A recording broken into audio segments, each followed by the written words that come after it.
महाराष्ट्राचा आणि अखंड हिंदुस्थानचा आराध्य दैवत छत्रपती शिवाजी महाराज या अखंड हिंदू राष्ट्राचे हिंदू हृदय सम्राट सरसेनापती बाळासाहेब ठाकरे यांना अभिवादन करून लाडक्या बहिणींचे लाडके भाऊ आता असणारे उपमुख्यमंत्री एक अनाथ एकनाथ या शिंदे साहेबांना अभिवादन करून आजच्या या सोडोरी खालसा जिल्हा परिषद मतदारसंघातील या प्रचार सभेच्या निमित्तानं या ठिकाणी उपस्थित आमच्या सभेचे अध्यक्ष आदरणीय अण्णा पाटील साहेब या ठिकाणी उपस्थित सर्व स्टेजवरील मान्यवर माझं नाव आहे होतो मलाही शिंदे साहेबांना भेटत जायचं या ठिकाणी उपस्थित आमचे उमेदवार सुमित पाटील जिल्हा परिषदेचे पंचायत समितीचे उमेदवार उदय चव्हाण आणि हसूर पंचायत समितीचे उमेदवार अक्षय वर्ते मला वाटतंय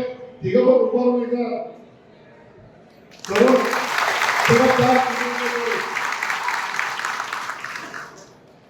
ही निवडणूक अचानक लागली महानगरपालिकेचे निकाल लागले त्या दिवशीपासून पत्रकार बंधू फॉर्म भरायची चालू झाली आणि फॉर्म भरत असताना 21 तारखेपर्यंत फॉर्म भरायचं उमेदवारी 23 पर्यंत आता आम्हाला चिन्ह शेवटच्या दिवशी चिन्हाचा एबी फॉर्म द्यायचा या महाराष्ट्रामध्ये असंख्य ठिकाणी असंख्य युती झाली तर भाजप शिवसेनेची झाली कुठं शिवसेना राष्ट्रवादी झाली कुठं भाजप राष्ट्रवादी झाली आमच्या मतदारसंघामध्ये मात्र वेगळं झालं नेहमीचाच प्रघाताप्रमाणे चंद्रदीप तडकेंना खेटीत पकडण्यासाठी आम्हाला एकाकी राष्ट्रवादीने भाजपची युती झाली तर अक्षय आमच्याला आला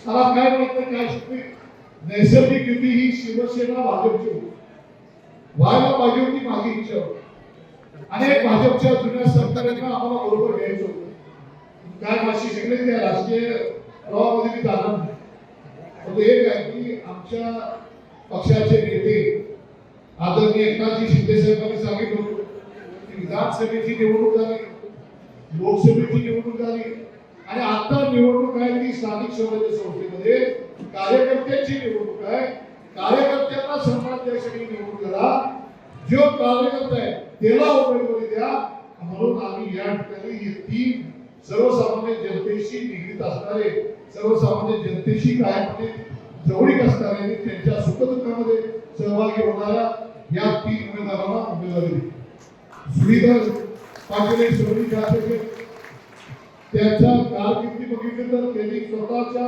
ताकदीवर या सरहदी खात्यामध्ये प्रस्थापितांच्या विरोधात त्या ठिकाणी काम करायला सामाजिक जीवनामध्ये सुरुवात केली त्यांनी स्वतःची डेअरी चालू केली 800 लिटर दूध आहे या माणसावर विश्वास टाकून 800 लिटर दूध संकलन करण्यात सामाजिक उपक्रम म्हणून सुमित पाटलांनी या ठिकाणी काम करत असताना वाढदिवसाच्या निमित्तानं वृक्षारोपण कार्यक्रम केले रुग्णांना तपासणीची शिबिरं बोलवली रक्तदान शिबिराचे कार्यक्रम केले अनेक सामाजिक कार्यक्रम सुमित पाटलांनी या ठिकाणी जगभरात संघामध्ये काम करायचे 32 वर्षे मी माझ्या विद्यार्थी कसे बसून राजकारण करतो आणि विद्यार्थी चळवळीत काम करून मी पुढाऱ्याला कार्य करतो गेल्या 20 वर्षे मी शिवसेनेत आहे माझा झेंडा धनुष्यबाणाचा आहे आणि झेंडा इथं भगवा आहे आणि चिन्ह माझं धनुष्यबाण त्यामुळे निश्चित पद्धतीनं मी तुम्हाला जे सांगतो माझ्या तरुण पिढीला मी एवढं सांगतो आमच्या लाडक्या बहिणींना मी एवढं सांगतो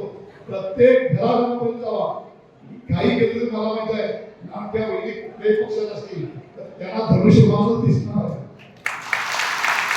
7% सगळ्या लाडक्या बहिणींना धनुष्यबाण दिसणार आणि आमच्या लाडक्या भावाला सुद्धा धनुष्यबाण दिसणार मी अधिक तुमच्याशी बोलणार नाही ही निवडणूक प्रस्थापितांच्या विरोधात एका विचाराच्या विरोधात वेगवेगळ्या जर मला सत्ता मिळत असेल तर माझ्या विचाराला माझ्या पक्षाला तिलांजली देऊन मी माझ्या सत्तेसाठी आणि मी माझ्या मुलांच्यासाठी काही करू शकतो ह्या गोष्टी या ठिकाणी चालू आहेत मला एवढी 100% कल्पना आहे की मला वाटते शिवबाबा तुमच्यासारख्या वयस्कर पडलीना किंवा आणि तुमच्या ज्येष्ठ नेत्याला हे मान्य नाही आहे हे मला माहिती आहे मान्य नाही आहे काही पण तो अडचण आहे या वेळामध्ये सुद्धा मुलांच्या प्रेमापोटी काही वेळा ज्येष्ठ माणसाला सुद्धा स्वतःच्या स्वाभिमानाला फिटकर करते, मी त्याच्यावर आरोप करत नाही.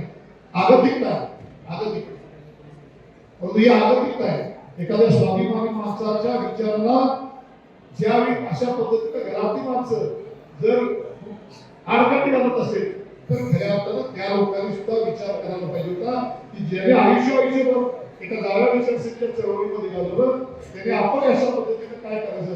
मी त्यांचा सन्मानच करतो. तुम्ही काय तर छापू नका. मी त्यांचा सन्मान केलाय आजपर्यंत माझ्या मार्गदर्शकाच्या ह्याच्यावरच मी त्यांना मागतो. हे आपले मी आदरणी बापूंना मार्गदर्शन काम करते. जे चाललंय ते मला काय पटत नाही आणि जिथं मला पटत नाही तिथं मी थांबत. आदरणीय हिंदू गावाचे एकदा आम्ही विचार केला आणि निर्णय घेतला, गोडी सुटली की ती मागे येत नाही. तिथं आम्ही ठामपणे पुढे चालतोय. किती माझ्या दबाव येऊ दे, किती मला वाटू दे, संघर्ष असू दे, याच्यामुळे माझं आयुष्यामध्ये तुझं नुकसान असेल असं नाही. तुम्ही निश्चितपणे तुमच्या मागे एवढ्यासाठी तुम्ही माझ्या मागे उभा राहताय. माझा कार्यकर्ता या ठिकाणी आला पाहिजे, माझा कार्यकर्ता जिल्हा परिषदमध्ये गेला पाहिजे, माझा कार्यकर्ता सर्वसामान्यांच्या घरात जिल्हा परिषदेत पंचायत गेली. त्यावेळी सुद्धा प्रस्थापितांनी काँग्रेसच्या विरुद्ध लढाई करत असताना सोडवलीतच ही मशाल पेटली होती 94 साली या प्रस्थापितांच्या विरोधात. बरोबर आहे का? आणि आम्ही तुम्हाला पलीकडे साथ दिली. त्यापासून आम्ही वाकड्याचा नाही करायचं आणि तुम्ही सगळे करा. आज सुद्धा ही प्रस्थापितांच्या विरोधाची लढाई सोडवलीत नसती त्या ठिकाणी वाद पेटलेली आहे. त्याचा अंगार करा आणि 7 तारखेला या संघर्षाची तयारी ठेवून धनुष्यबाण चिन्हाजवळचं बटन दाबून या तिन्ही उमेदवारांना प्रचंड मताने निवडून आणा. मी जो विचार या ठिकाणी मांडला तो विचार घराघरापर्यंत पोहोचवा. पत्रकार बांधव लेखाने लिहा. तुम्हाला जे पडते ते मी सांगितले व्यवस्थित लिहा. कारण ही लढाई एका सर्वसामान्य कुटुंबातल्या लोकांची आहे आणि मला अपेक्षित आहे या तिघांचा विजय आपण निश्चित करायचा आहे. करणार आहे का नाही? हा आपल्याला फक्त राहणार आहे का नाही?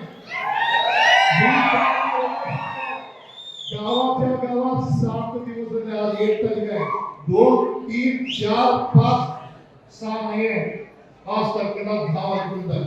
2, 3, 4, 5 4 दिवस आहेत. एका रात्रीत एखाद्या उमेदवाराचं पाडलं जातो, एखाद्या निवडून आणला जातो. तुम्हाला 4 दिवस आहे. 4 दिवसापासून ते माणसांच्या जोडीच्या जोडी प्रत्येक गावामध्ये, प्रत्येक गोळामध्ये, प्रत्येक घरामध्ये, प्रत्येक डोंगर वस्तीवरती, माथ्यावरती या ठिकाणी गेला पाहिजे. माझ्या बहिणींना मी आवाहन करतो. हा सुमित तुमचा भाऊ आहे, एकनाथ शिंदेचा आपण भगिनी आहे. तुम्ही प्रत्येकाच्या घरापर्यंत पोहोचा. 4 दिवसामध्ये आपली भूमिका पाठवा आणि यांचा विजय साध्य करा. रमेश गोडकेंचं पण स्वागत आहे. आपण हा विचार लोकांच्या समोर घेऊन जावा. मला एक सांगा, मी तुम्हाला 7 तारखेपर्यंत मी आपल्याला आव्हान करतोय.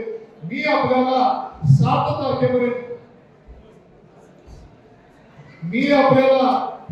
तारखेपर्यंत तुमचा वेळ माझ्याशी मागतोय. हा सुविधांच्या विजयासाठी मागतोय. तुम्ही हा वेळ मला देणार का? सुविधा विजय करायसाठी विजय करा. त्या दोन्ही पक्षासाठी निवडून आणा. माझा अखंड वेळ तुमच्यासाठी आहे.